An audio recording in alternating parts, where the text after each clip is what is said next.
Hello learners, I am Dr. Sahabuddin Ahamed, Assistant Professor Guest, Department of English at Pandit Sundarlal Sharma Open University, Chhattisgarh, Bilaspur. Welcome you all to this virtual lecture. In this session, we will delve into Sir Philip Sidney's An Apology for Poetry. It is a seminal work in the history of literary criticism.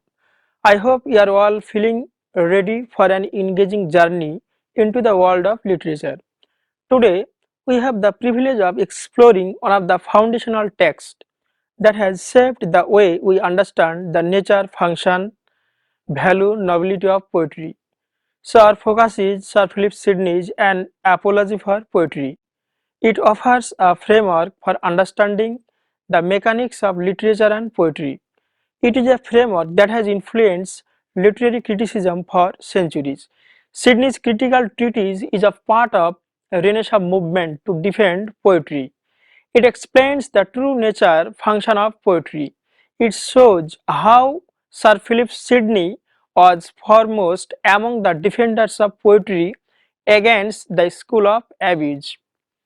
It discusses the strategies of defense of poetry and the reply to the objections to poetry. It provides the arguments for poetry, that is, poetry's usefulness, antiquity, universality, style, diction, and versification. So, this treatise gives some suggestions for the improvement of poetry in England. Sidney offers a synthesis of Renaissance humanistic arguments that is derived from his readings in the classics and in the works of continental critics. So, this work stands as an example of the Renaissance use of the art of rhetoric, which determines the work's careful structure. So, this work actually focuses on the nature and value of poetic discourse.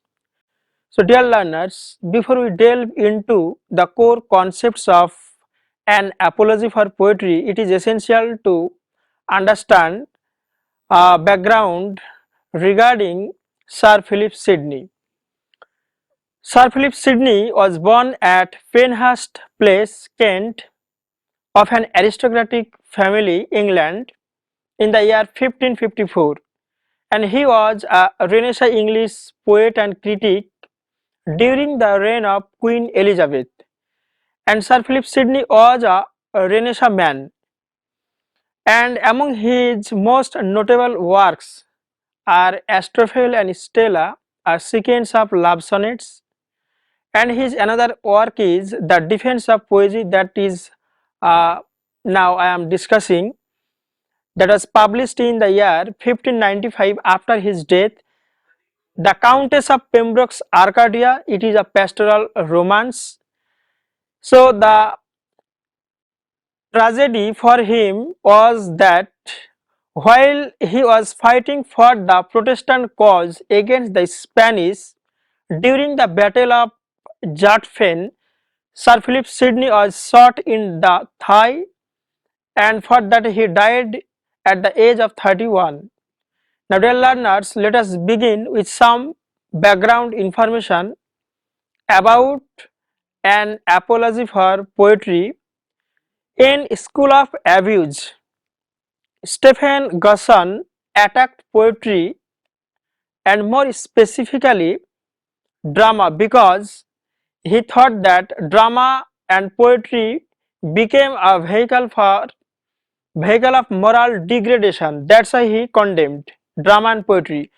From his Puritan belief, Stephen Gusson condemned theatre for being a place for prostitute where every wanton and his paramour, every man and his mistress, every John and his Joan, every knave and his queens first meet and make their assignation. He denounced poets on the charge of being pipes, jester, lies, caterpillars, enemies to virtue. Even music undermines virtue according to him. He condemned tragedies for their criminal subject matters, for example, cruelty, bloodshed, murder. And he condemned comedies for their representation of love, coarseness, flattery, bawdry, sly conveyance of whoredom, and their characters are cooks, quains, knave, birds and parasites and the like. So, Sidney's Apology for Poetry is a reply to Stephen Gosson's pamphlet The School of Abuse.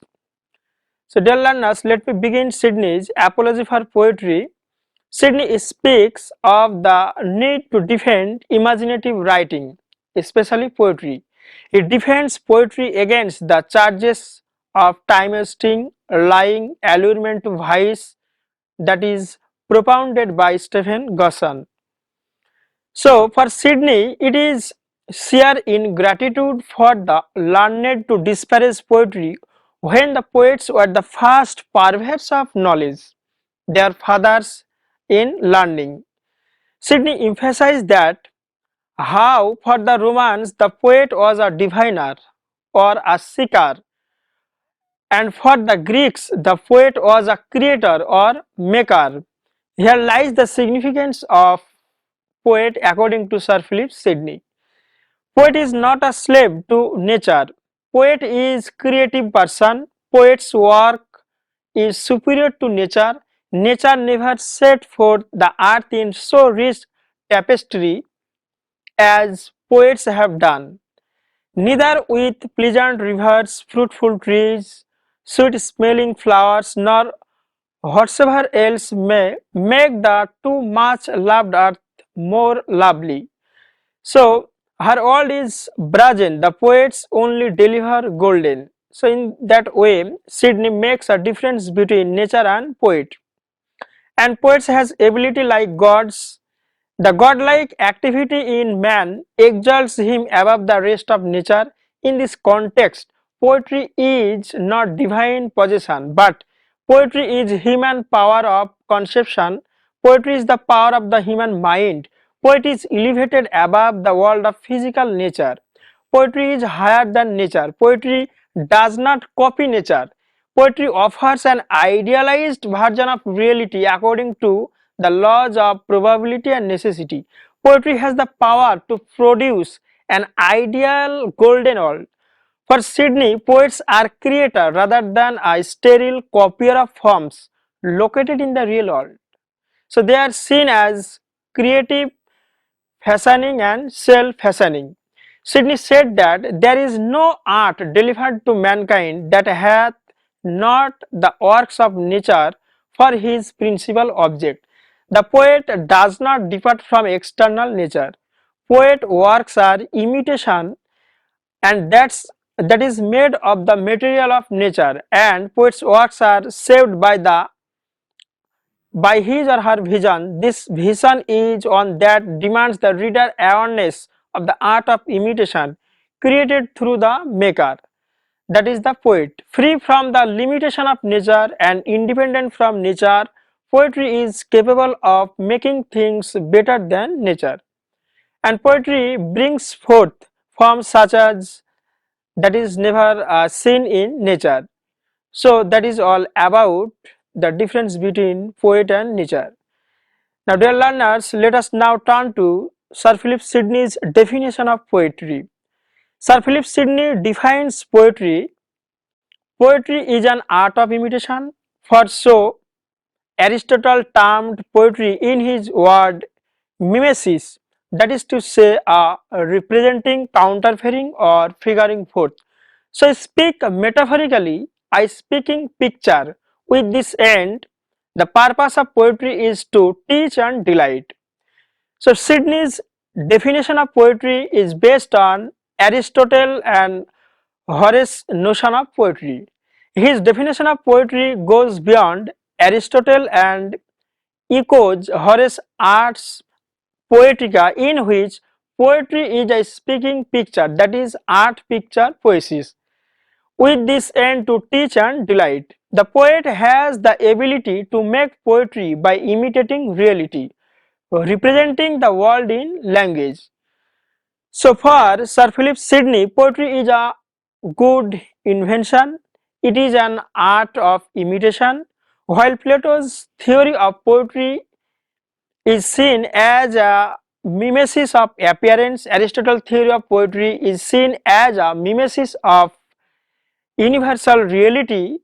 Sidney's theory of poetry is a creation of an idealization of nature. Now moving on to Sidney's division of poetry. According to Sir Philip Sidney, there are three general kinds of poetry. The first is religious poetry. Religious poetry praise God. Theologists have their own limitation in such poetry.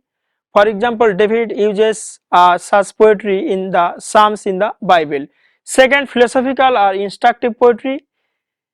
Philosophers impart the knowledge of history, astronomy, and here poets are restricted with their boundaries as they are dependent on their materials on external sources for Virgil's Georgics.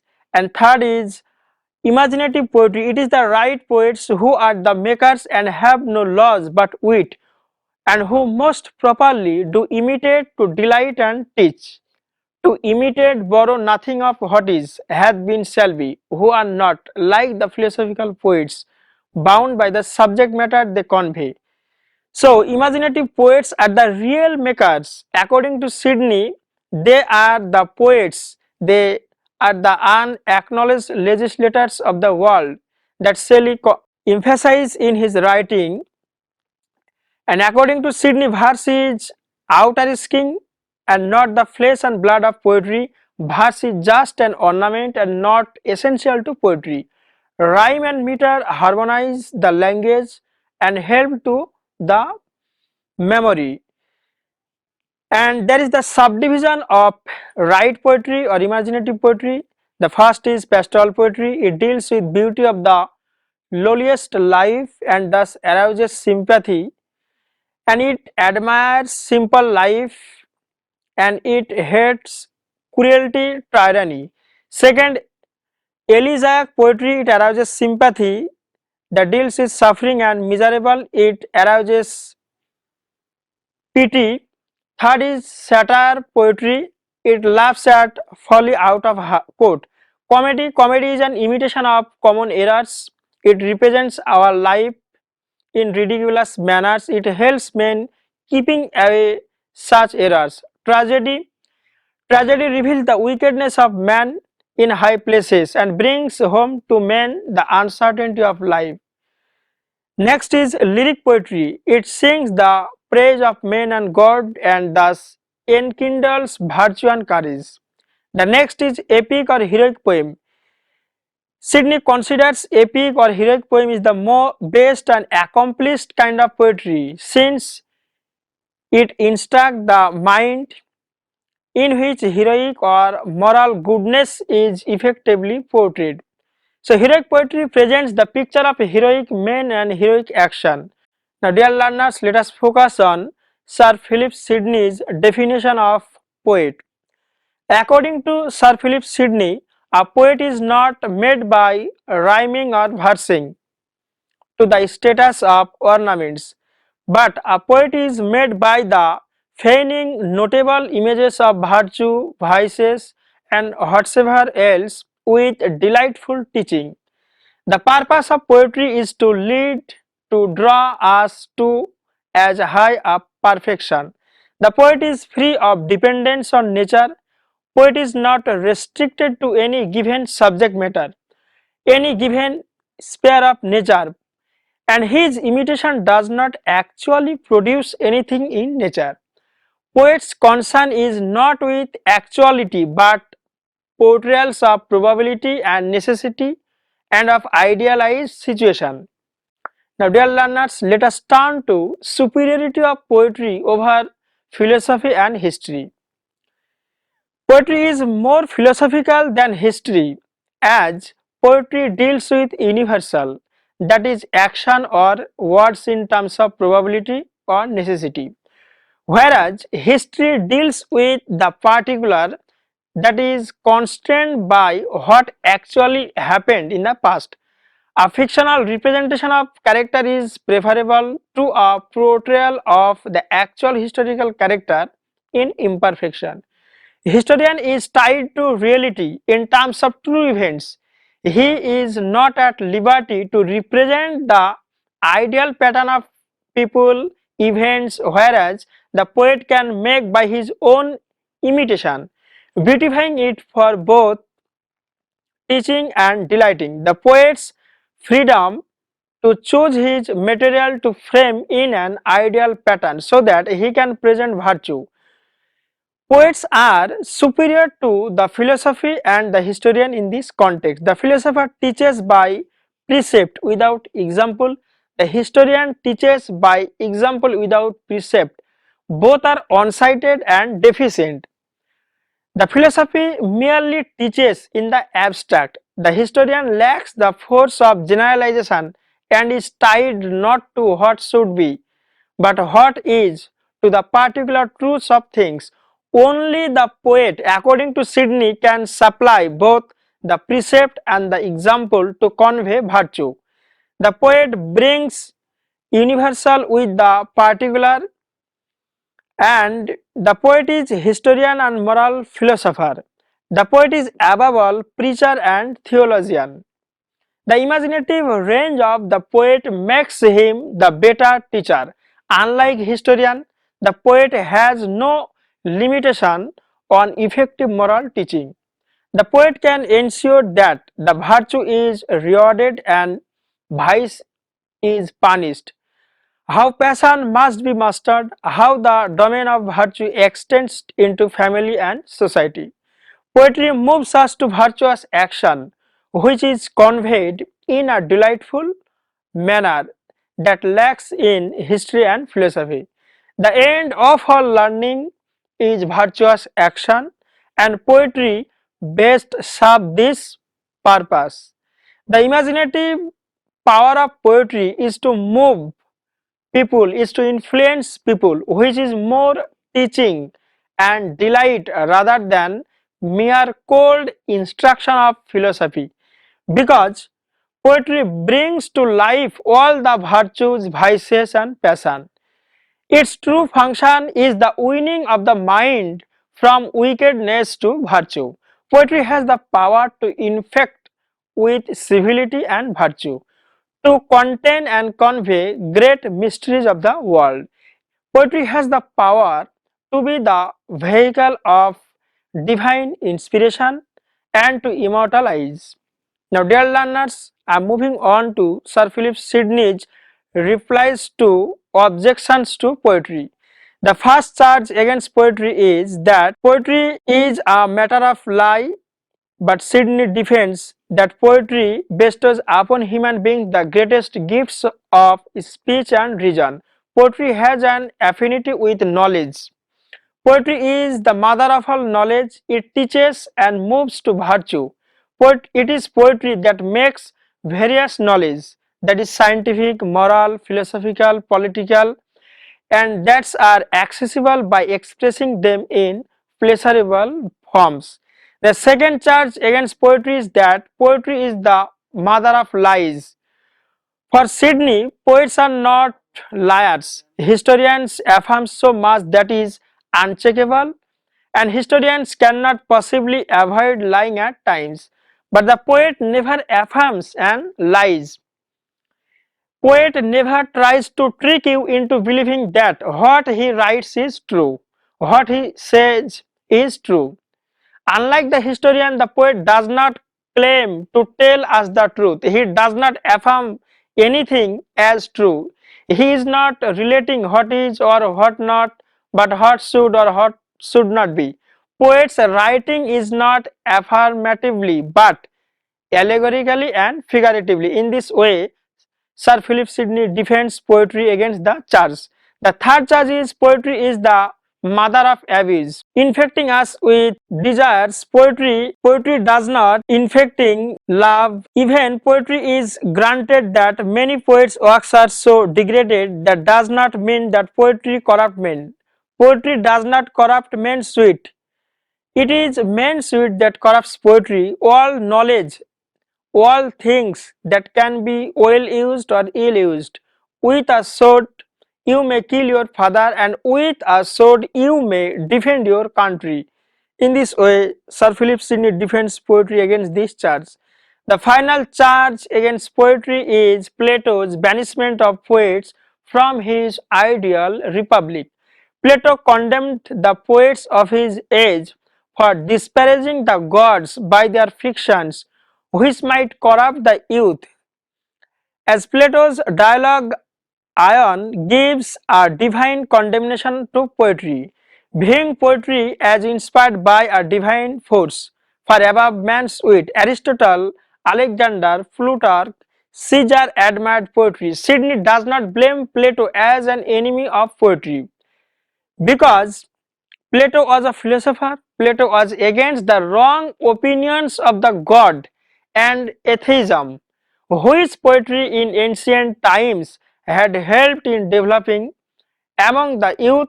So Plato had actually cautioned men not against poetry but against the abuse of poetry. Sidney declares Plato is on behalf of all lovers of poetry, and Plato shall be our patron and not our adversary. So dear learners, I have discussed the counter replies to the charges against poetry. Now I am going to talk about the three functions of poetry. Firstly, the function of poetry is to teach people the substance of virtue with delight. The second function is to move people to virtuous action, and the final to impress upon people the transitory and worthless nature of worldly affairs. So in this way poetry is elevated according to Sir Philip Sidney to the sacred status. In its every nature poetry is opposed to worldliness concern. Poetry is the newly appointed heaven of human invention and endeavor. Now I'd like to turn to Sir Philip Sidney's review of contemporary English poetry and drama. Sir Philip Sidney observed the lack of genius necessary for poetic creation in his age. He observed English poetry. He praised Chaucer's Troilus and Cressida, all of Surrey's lyrics, Edmund Spenser's Shepherd's Calendar. He also mentioned Sackville and all of Surrey. He praised the tragedy Gorboduc, which has elevated style and eloquence, and he ridiculed the neglect of the unities of place and time in contemporary British drama, and he objected to the mixing of tragic and comic elements in a drama, that is mixing kings and clowns and allowing the latter to interface indecently in majestical matters. In this way it violated the unity of place and times. So he calls it mongrel comedy, tragicomedy. He condemns farcical comedy for its degeneration or immoral activities, and the proper material for comedy are the wickedness, follies and foibles of mankind of a harmless kind. Sidney pointed out that comedies should be nothing to do with painful deformity and things evil and vicious. They may cause laughter, but they cannot give delight. He suggested that comedy should aim at delightful teaching but not vulgar amusement. He cautioned against that. He observed contemporary lyrics and sonnets. He complained a lack of true passion and the use of affected and artificial diction in contemporary love lyric poetry. And he told that how far-fetched and outrageous words are used in contemporary prose as well as in contemporary poetry, and he considered English language superior to other continental language in terms of rhyme, meter and versification. So dear learners, in conclusion I'd like to tell that it is clear that Sidney's an apology for poetry is a defense in favor of poetry. It suggests that poetry is something that matters. Poetry matters most in life for the promotion of human, cultural, and intellectual values. This work has established the superiority of poetry over other branches of learning. Poetry has the moral power to infect with civility and virtue. Poetry has the power to encourage us to evaluate virtue, to contain and convey great mysteries. Poetry has the power to be the vehicle of divine inspiration and to immortalize. Based on Horace, poetry both instructs and delights by moving the readers to virtuous action. So Sidney's philosophical defense was a significant contribution to the history of literary criticism.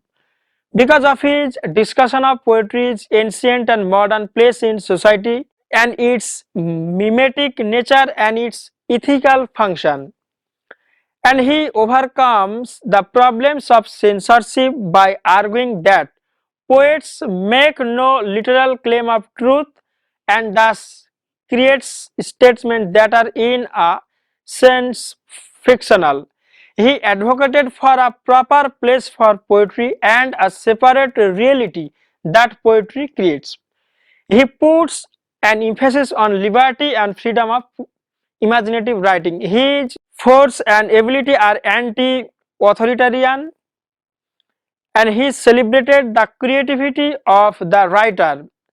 And there is a shift of emphasis from the ideal order of form to man himself, from literature as mimesis to literature as a creation and a forceful action in the world. And poetry is the mother of all knowledge that Sidney has emphasized in his work. And Plato is not against poetry, Plato warned against the abuse of poetry. So that's why there can be no evil in poetry. In this way, Sir Philip Sidney defended poetry against all the charges brought about by Stephen Goshen. So that's all for today, dear learners. In this video, we have completed Sir Philip Sidney's An Apology for Poetry, and soon we'll meet again with another video. Till then, stay happy. Thank you all for listening and watching.